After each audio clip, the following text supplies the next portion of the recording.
Hola chicos, bienvenidos, soy Juani.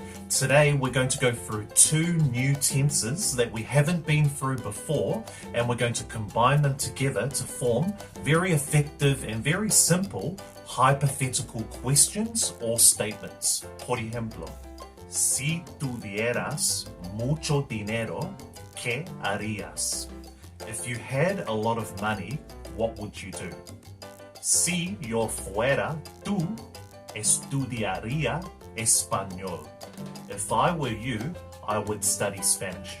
In these examples, we're using a form of the subjunctive in Spanish called the imperfect, and we're also using the conditional tense in Spanish as well. So today we'll learn how to form these very effective and simple hypothetical questions or statements, but also just a heads up before we get into it, this is more aimed towards your more experienced, more intermediate or advanced type students. If you're a beginner to Spanish or if you're just starting out, this might be a little bit too complicated, but we'll see how we go.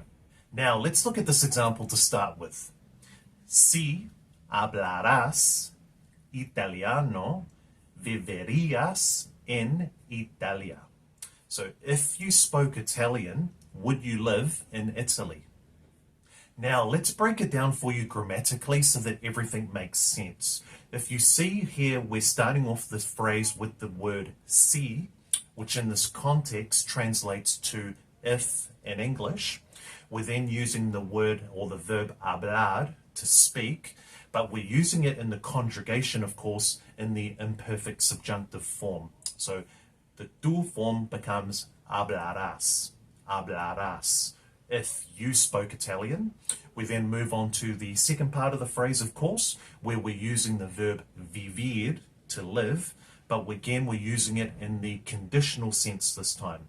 So you can see it's conjugated in the conditional tense, in the tú form, which becomes vivirías, vivirías. So would you live? So you can see grammatically it's pretty simple, but you can also see with these particular statements, of course, you'll be able to express yourself a lot more and just have more meaningful conversations overall. Now, before we move on, everyone, I really need you to pay close attention to what I'm about to say because it can sound a little bit confusing. But when it comes to the imperfect subjunctive form in Spanish, there are actually two types of conjugations that you can use. Both mean the same and both are very common as well. So you can choose whichever one feels more comfortable to you, or you can use both as well if you want to. To give you an example, we used this example before earlier. Si tuvieras mucho dinero, ¿qué harías? So if you had a lot of money, what would you do? But you could also say, si tuvieses mucho dinero, ¿qué harías? So si tuvieses mucho dinero, ¿qué harías? So you can see there we're using the other conjugation or the other form of conjugation there in the imperfect subjunctive form, in this case with the verb tener. Now, as I said before, both sets of conjugations are very common, so you can use either or. I personally feel more comfortable just saying tuviera or tuvieras, but if you want to chop and change or if you want to use the other conjugation, feel free to do so.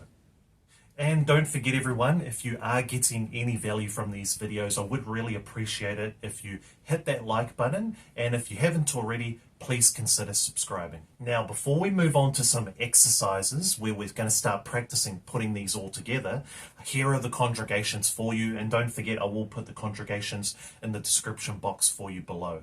Now, we'll start off with the subjunctive or the imperfect subjunctive. So here are the conjugations for you, both with AR verbs, but also ER and IR verbs. So those are the particular endings you're going to use. We'll just stick to the yo and the tú form for now. Obviously, you can expand on the other conjugations as you get more comfortable with it.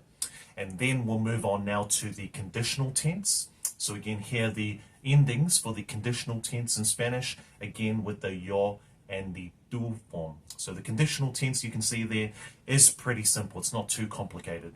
Cool, and just remember in Spanish, of course, there are irregular verbs. If we go back to that example we used before, you can see here, tuviera, or the verb tener, is irregular in the imperfect subjunctive. And you'll also notice the verb hacer, to do, is also irregular in the conditional tense as well. Now, with that being said, let's get into some exercises. So you know what to do. I'll give you a phrase and I want you to translate it for me in Spanish. So first of all, how would you say, if you had kids, would you live here or in another country? So if you had kids, would you live here or in another country? How would you say that?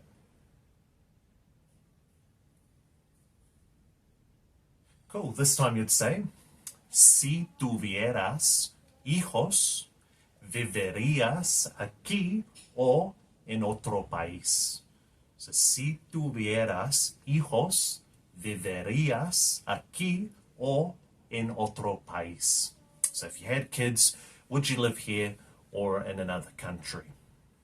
Next one, if you won the lotto right now, what would you do? So if you won the lotto right now, what would you do?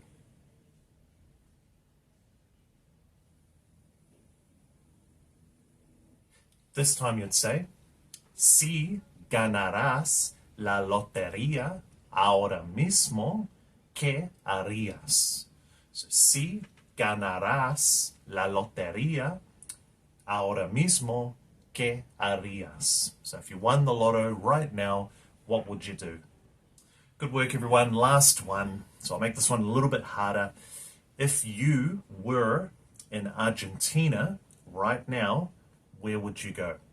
So if you were in Argentina right now, where would you go? And just a clue, the verb estar is irregular in this context. Cool. So this time you'd say, si estuvieras en Argentina ahora mismo, ¿a dónde irías? So, si estuvieras en Argentina ahora mismo, ¿a dónde irías? So if you were in Argentina right now, where would you go? Cool, so great work everyone. So that is all for today. I hope you guys got value from this. Don't forget as well, if you do have any questions that I can help with, feel free to chuck a comment in the comment section below. But I'll see you in the next one. Hasta pronto.